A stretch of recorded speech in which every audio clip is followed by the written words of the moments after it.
Bismillahirrahmanirrahim. Assalamualaikum warahmatullahi wabarakatuh. Salam sejahtera bagi kita sekalian. Shalom, Om Swastiastu, Nama Budaya.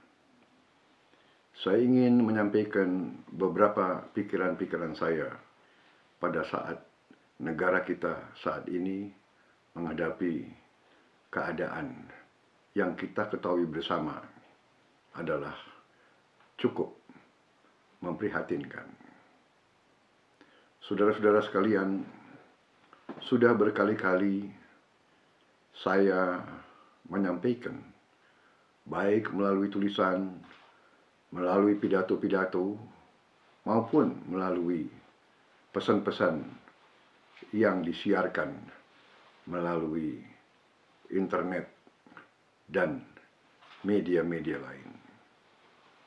Saya telah menyampaikan bahwa saya turut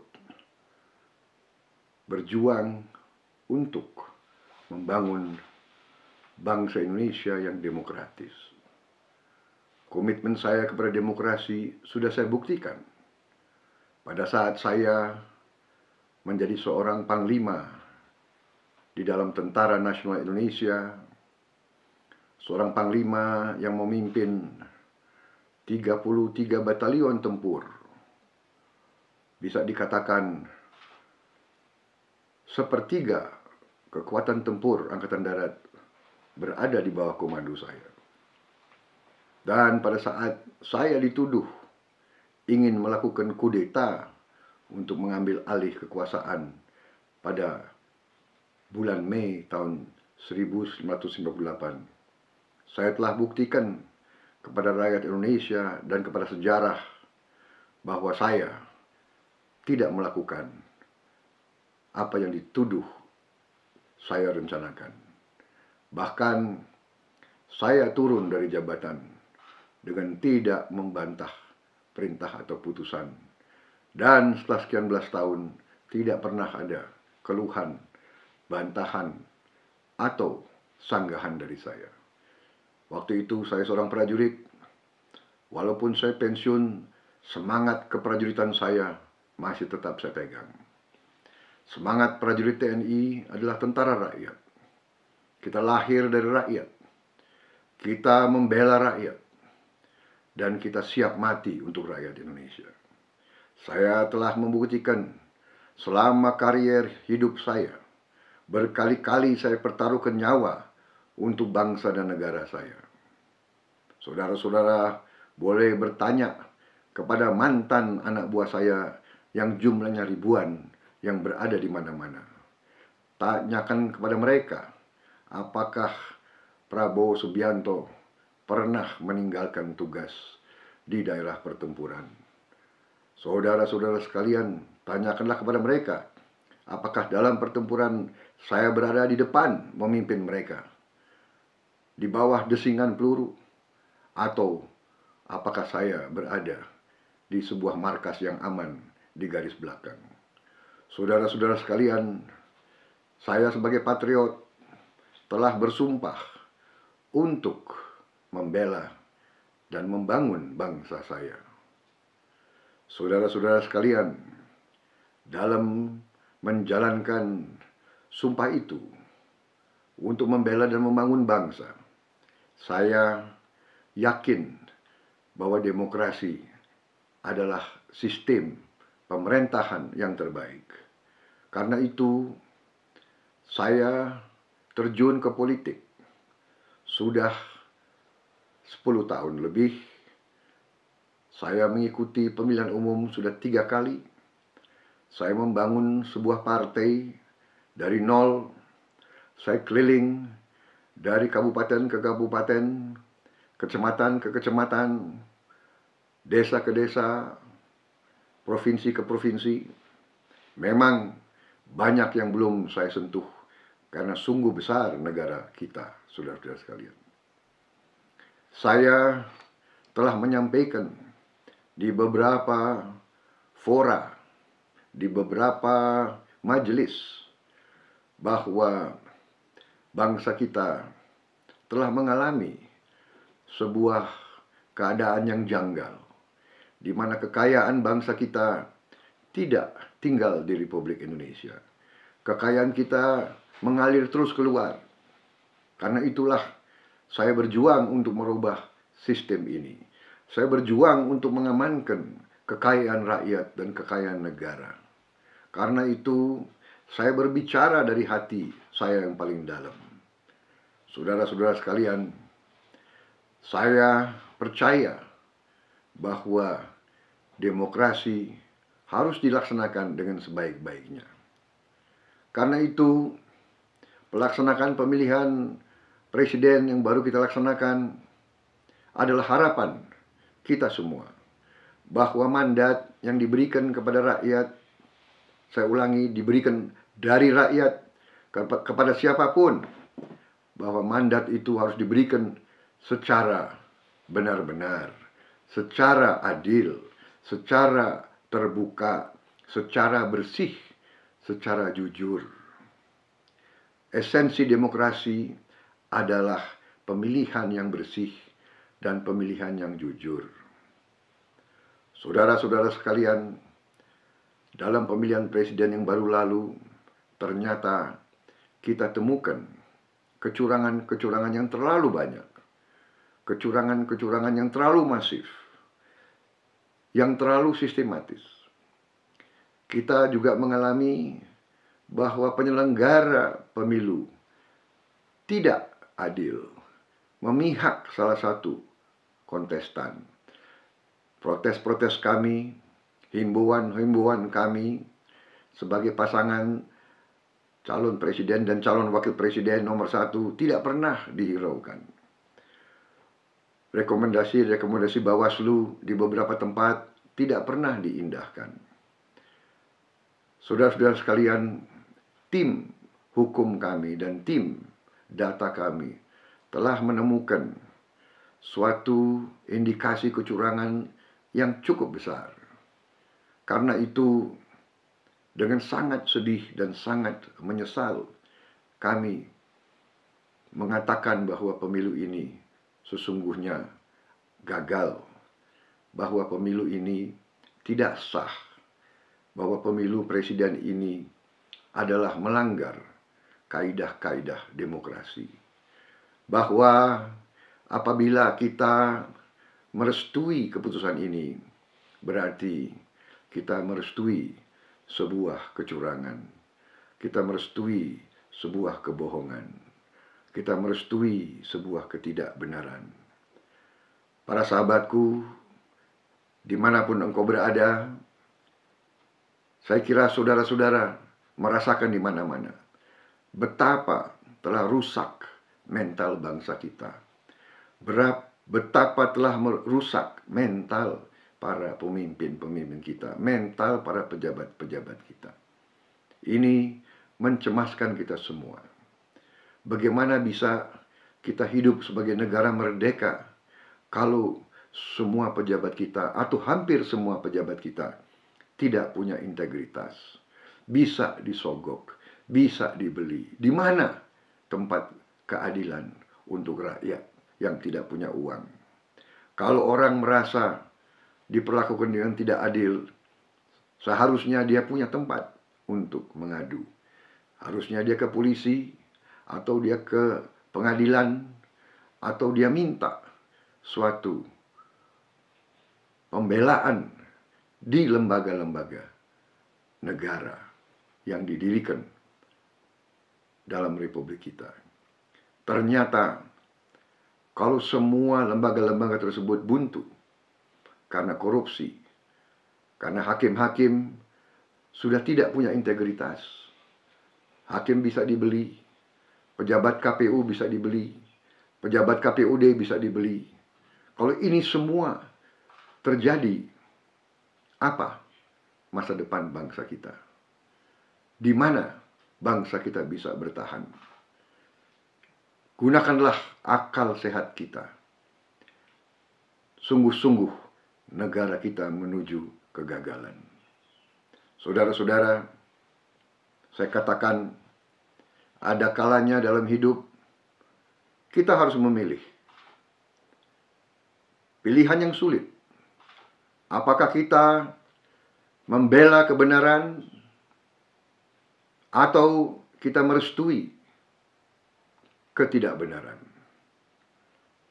Apakah kita berdiri tegak untuk membela keutuhan bangsa, kemandirian bangsa, dan nilai-nilai yang kita junjung tinggi? Atau kita menyerah kepada uang, kita menjual nilai-nilai kita, kita menjual diri kita, kita menjual kepribadian kita, kita menjual harga diri kita. Saudara-saudara, pilihan-pilihan semacam ini sangat sulit. Pada tahun 45, pemimpin-pemimpin kita dihadapkan dengan pilihan semacam ini. Apakah menyatakan kemerdekaan atau menunggu kemerdekaan diberikan oleh penjajah? Pilihan yang sulit. Pilihan itu mengandung risiko. Mereka yang menghendaki menyatakan kemerdekaan agar kemerdekaan kita bukan hadiah dari penjajah, memang mempertaruhkan nyawanya dalam risiko. Dalam 10 November tahun 45, rakyat Surabaya dan pemimpin-pemimpin di Surabaya juga dihadapkan dengan pilihan yang susah, yang sulit. Menyerah kepada ultimatum Inggris untuk angkat tangan dan menyerahkan senjata paling lambat tanggal 9 November, atau menghadapi serbuan dan serangan negara adidaya pada saat itu, yaitu Inggris. Kita bayangkan bagaimana harga diri bangsa kita kalau waktu itu pemimpin-pemimpin Surabaya dan rakyat di Surabaya menyerah. Kalau Gubernur Suryo, Bung Tomo, dan semua pemimpin-pemimpin Jawa Timur dan Surabaya tunduk kepada ultimatum asing, bagaimana harga diri kita sekarang? Juga dalam krisis-krisis besar bangsa kita tahun 65, apakah memilih membela Pancasila atau menyerah kepada ideologi yang tidak sesuai dengan bangsa kita, yaitu komunisme? Saudara-saudara, demikian juga pada tahun 98, pada era reformasi, banyak pemimpin kita juga dihadapkan dengan pilihan yang susah. Membela sistem yang kurang demokratis atau berani membawa reformasi dan demokrasi. Reformasi dan demokrasi telah kita jalankan selama 16 tahun. Saudara-saudara sekalian, banyak lawan-lawan saya selalu hendak mendiskreditkan saya. Saya digambarkan sebagai seorang yang haus kekuasaan, yang nafsu untuk berkuasa. Dan saya digambarkan orang yang suka menggunakan kekerasan, yang kejam, dan sebagainya, dan sebagainya. Saudara-saudara, saya telah membuktikan setelah sekian belas tahun bahwa saya selalu mengutamakan jalan damai. Saya seorang mantan prajurit yang mengerti perang. Saya pernah melihat perang. Saya pernah melihat korban-korban perang. Komandan yang sangat saya hormati gugur di tangan saya. Anak buah saya yang terbaik gugur di sekitar saya. Saya yang harus ke keluarga mereka, ke ibu-ibu mereka, ke istri mereka, ke orang tua mereka untuk memberitahu putranya gugur di bawah kepemimpinan saya. Saya selalu ingin jalan damai. Karena itu saudara-saudara sekalian, fitnah-fitnah yang mereka lantarkan sungguh sangat keji. Saya dituduh ingin menutup semua gereja di Republik Indonesia. Padahal keluarga saya sebagian besar Kristen. Bahkan ibu saya adalah seorang Nasrani. Bahkan di sekitar saya, pengawal-pengawal saya, ajudan-ajudan saya, sekretaris saya, banyak orang Nasrani. Saudara-saudara, saya seorang prajurit, mantan prajurit TNI. Sumpah kita membela seluruh rakyat Indonesia tanpa memandang suku, agama, ras. Saya telah mempertaruhkan nyawa saya. Dan banyak anak buah saya dari berbagai suku dan agama telah gugur di bawah komando saya. Bagaimana bisa saya melanggar sumpah saya dan melupakan pengorbanan anak buah saya?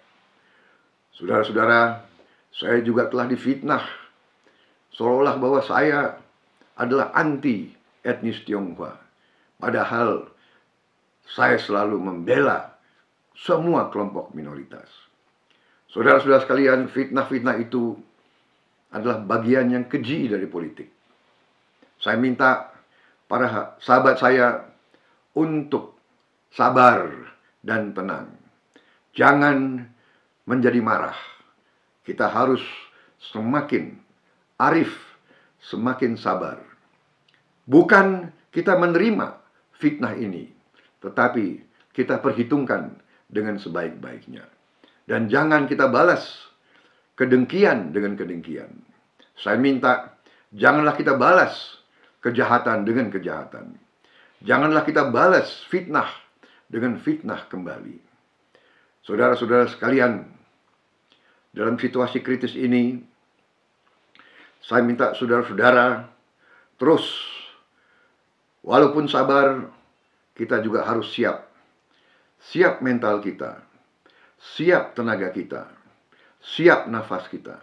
Dan saya minta saudara-saudara dalam keheningan malam nanti, renungkanlah pendapatmu, renungkanlah sikapmu, renungkanlah jawabanmu.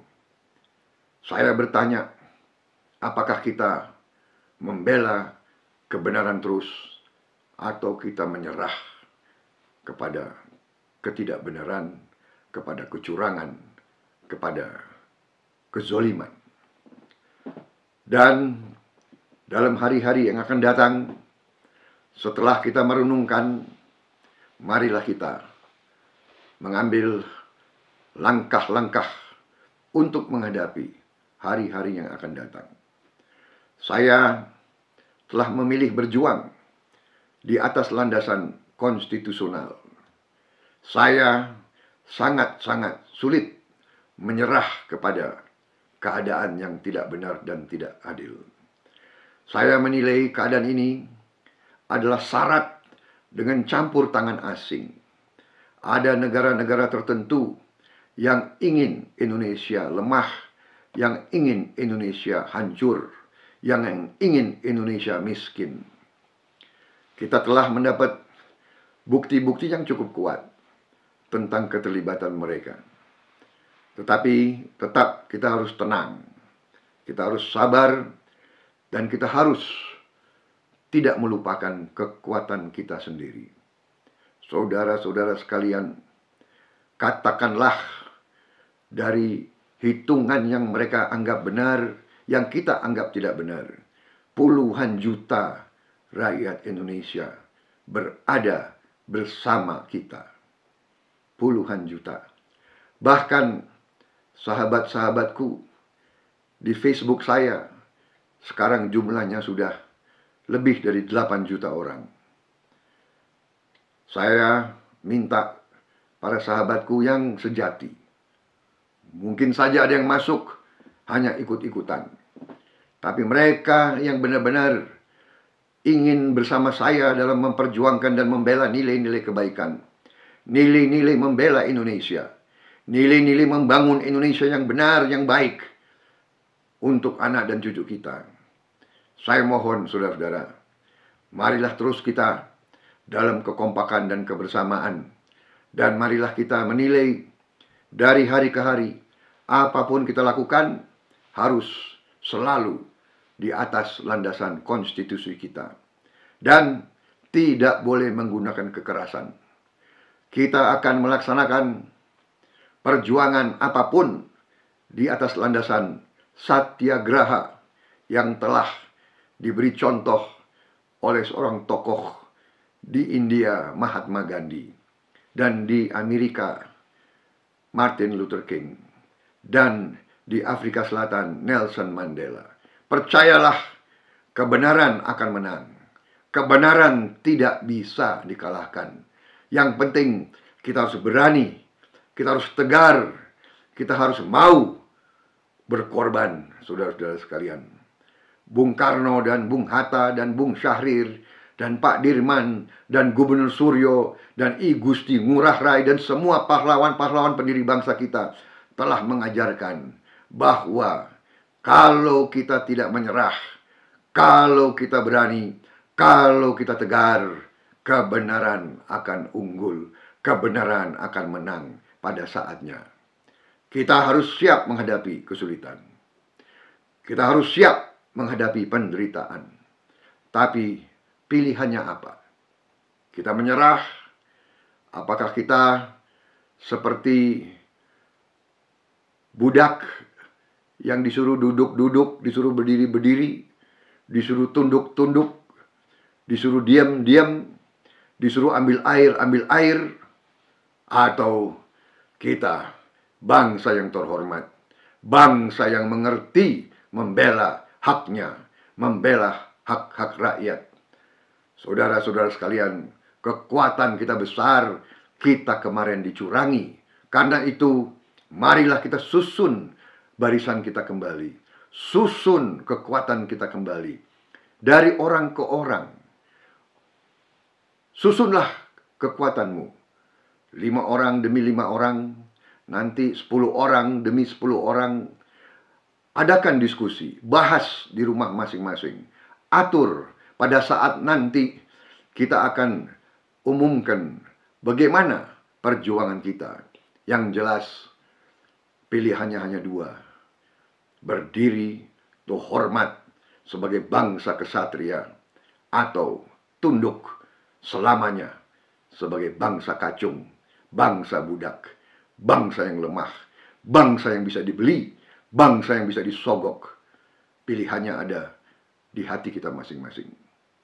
Saya tidak tahu dari 8 juta sahabatku berapa yang terus bersama saya. Saya mohon, tolonglah jawab kepada saya sehingga saya tahu siapa yang akan berjuang terus bersama saya sampai titik darah yang penghabisan, atau mereka yang akan melihat dari pinggir, saya pun tidak masalah. Terima kasih.